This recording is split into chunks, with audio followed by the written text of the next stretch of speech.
YouTube, ça dit quoi les gars, c'est Mr. Price, j'espère que vous allez bien. Moi ça va super, on se retrouve pour une nouvelle vidéo. Alors quand il y a une bonne nouvelle qui arrive, il y a une mauvaise qui l'accompagne. Westbrook a signé au Sacramento Kings, mais il y a une mauvaise nouvelle aussi. Killian Hayes s'est fait couper malheureusement par les Cavs. Il était en contrat, je crois, contrat de 10 jours, je sais pas quel contrat. En tout cas, c'était un contrat non garanti. Il a eu quelques opportunités, hein, pendant la pré-saison. Malheureusement, il n'a pas convaincu. De toute façon, je pense que les Cavs, leur plan, c'était pas ça. Leur plan, c'était clairement de le mettre en G-League et pendant peut-être pour le signer pendant la saison, je sais pas. Mais en tout cas, oui, signer les joueurs pendant la pré-saison, ça permet d'avoir les droits sur eux pour ensuite les signer en G-League. Donc voilà, les signer en pré-saison, après les couper, comme ça, ils sont affiliés à ton équipe G-League. Donc ça se fait souvent ça. Et je pense que ça a été le plan avec Kylian Hayes. En tout cas, en tout cas, je pense que, on va voir, hein, c'est fini pour Kylian Hayes aux Cavs. Maescatois assure que le Français a été coupé, mais qu'il devrait évoluer, avec leur équipe de G-League. Pour rappel, en 3 matchs de pré-saison, il a cumulé 4 points à 28 au tir, 1,3 passes et une interception en 10 minutes. Après, on va pas dire qu'il a une opportunité de ouf, hein, mais il a eu 10 minutes.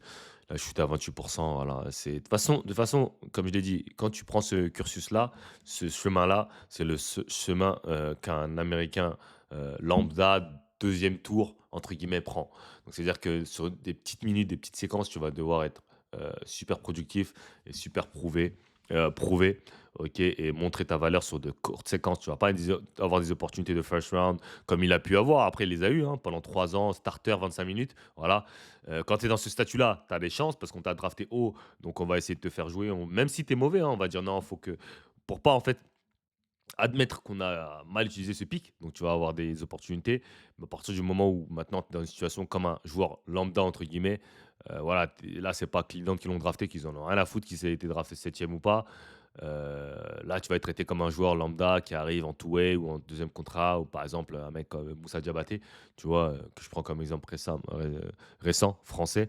Ok, un mec comme Moussa Diabaté ou encore j'ai envie de dire Sissoko, mais c'est pas la même situation parce que Sissoko, dès qu'il a signé, dès qu'il est arrivé en NBA, il a signé directement un contrat garanti. Donc encore, franchement, le seul Français qui a été dans cette situation récemment, qui a joué en NBA, c'est Moussa Diabaté, qui arrive, qui est entouré, heu, qui se bat pour sa place et qui réussit à négocier un vrai contrat. Donc ça va être le vrai challenge pour Kylian Hayes parce que clairement, il a pas envie de revenir en Europe. OK, il l'a bien fait comprendre, enfin même s'il l'a pas dit explicite ah!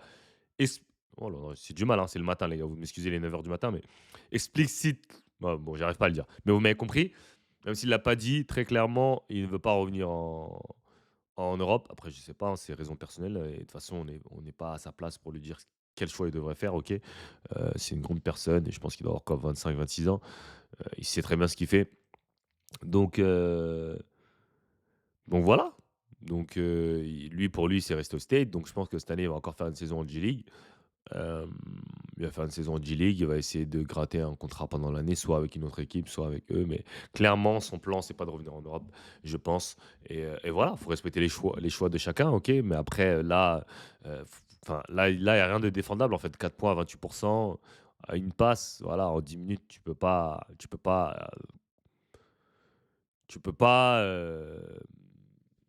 plaindre de pas avoir de contrat, surtout que Lonzo Ball, il a fait un gros game. Voilà, dernier gros game, donc voilà. C'est pas triste, hein, c'est pas triste, c'est pas un truc, c'est juste le game. C'est un business, c'est comme ça, c'est la meilleure ligue du monde. OK, il y a des joueurs qui ont été, pour moins que ça en dehors de la ligue, hein. Kylian Hayes, il a quand même eu la carrière moyenne d'un joueur NBA, hein, parce qu'il faut pas oublier que la carrière moyenne d'un joueur NBA, c'est 3 ans et demi, même 3 ans, je crois. Donc voilà, il a eu la carrière moyenne, 3 ans, il a gagné ses millions, il a été starter, il a eu son opportunité, hein. Il y a des joueurs qui n'ont même pas eu d'opportunité. Lui, il a eu son opportunité. Voilà, ça s'est pas bien passé et voilà, c'est le basket, hein, c'est le game, il faut passer à autre chose, hein. C'est pas des mecs qui sont à plaindre, hein, voilà, ça reste toujours un millionnaire, il vit de sa passion et si un jour il en a marre d'être au State, il reviendra, il sera en Euroleague et ça pourrait être un top meneur d'Euroleague, je pense, voilà. Donc heu, donc voilà, c'est le game, hein, comme on dit, voilà. Après, je sais qu'il y a beaucoup de gens qui le critiquent sur sa situation. On va essayer de voir s'il y a des commentaires, Twitter, mais il y en a beaucoup qui disent: «Viens en Europe, viens en Euroleague» et cetera, mais si le mec il a pas envie, c'est ça qu'il faut essayer de comprendre, c'est qu'il y a des mecs, ils ont tout simplement pas envie. Voilà. Donc je sais pas, on va lire les commentaires, mais même Thanasis n'est pas en G League MDR. Ouais, mais Kylian Hayes, est-ce qu'il a un frère qui s'appelle, qui s'appelle, Hayes, qui s'appelle Antetokounmpo. Non, je crois pas, donc voilà. Souvent on dit reculer pour mieux sauter. Tu vas en Euroleague dans un bon projet en seulement 2 saisons, tu peux revenir en NBA et encore plus fort avec beaucoup d'expérience. Les gars, en fait, ça me fait rire ça. Les gens disent beaucoup: «Yabusele, la preuve vivante» et cetera. Les gars, Yabusele, il y en a pas tous les ans, OK? Yabusele, c'est une exception à la règle. Yabusele, c'est un enchaînement de circonstances qui ont fait qu'il soit NBA. Le fait qu'il y ait les JO, le fait qu'il dunk sur LeBron, le fait qu'il taffe dans les JO, tous ces trucs-là, c'est ça. En fait, le fait que les Avengers, et cetera, toute l'histoire autour des Avengers fait que tout le monde avait les yeux rivés sur cette finale, tout le monde avait et qui dunk sur LeBron et tout ça, ça a fait qu'on le signe, OK? S'il n'avait pas eu ça, s'il n'a et j'en suis catégorique. Franchement, c'est pas qu'il a pas le niveau NBA, hein. Écoutez bien ce que je dis. Je dis pas que Yabusele n'a pas le niveau NBA. Pour moi, il a le niveau NBA. Mais s'il n'avait pas dunké sur LeBron, il ne serait pas NBA. Et je l'ai dit, ça je le redis. Et comme je l'ai dit que si Cordini avait fait une grosse finale, il sera NBA. S'il avait bousillé Team USA, il sera en finale. Des fois, c'est juste des petits moments. Faut être là, bon, au bon moment. Où ça compte grave. Parce que Cordini, il avait une hype de fou malade.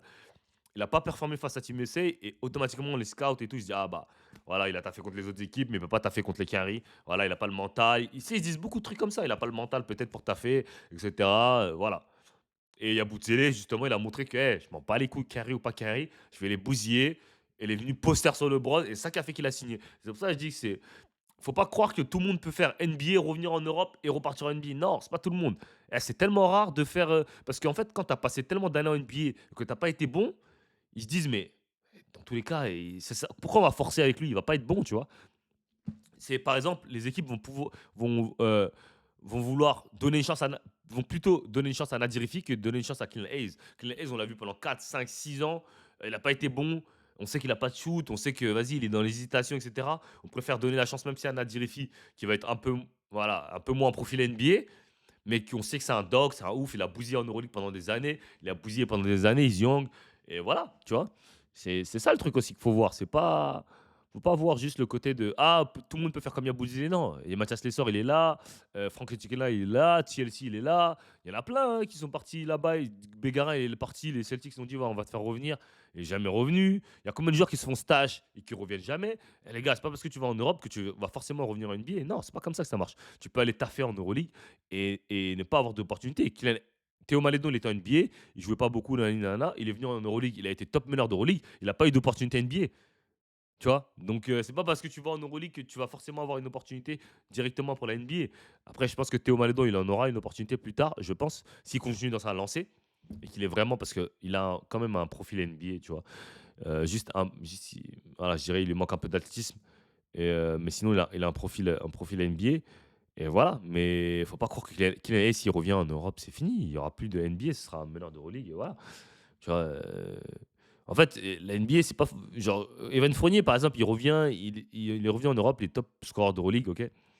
Heu, je pense pas qu'en NBA, on doutait de ses capacités de scoring, tu vois? C'est juste que, bah, au bout d'un moment, ton tour, il est passé. Tu vois, tu commences à être vieux, il y a des plus jeunes qui arrivent, on sait que tu es un defensive liability, en défense, tu peux garder personne et bah, voilà, tu vois? Même si tu peux scorer, voilà, tu vois? Et lui, il va revenir en Euroleague, c'est top scoreur, mais voilà, c'est pas pour autant qu'il aura une opportunité, en NBA.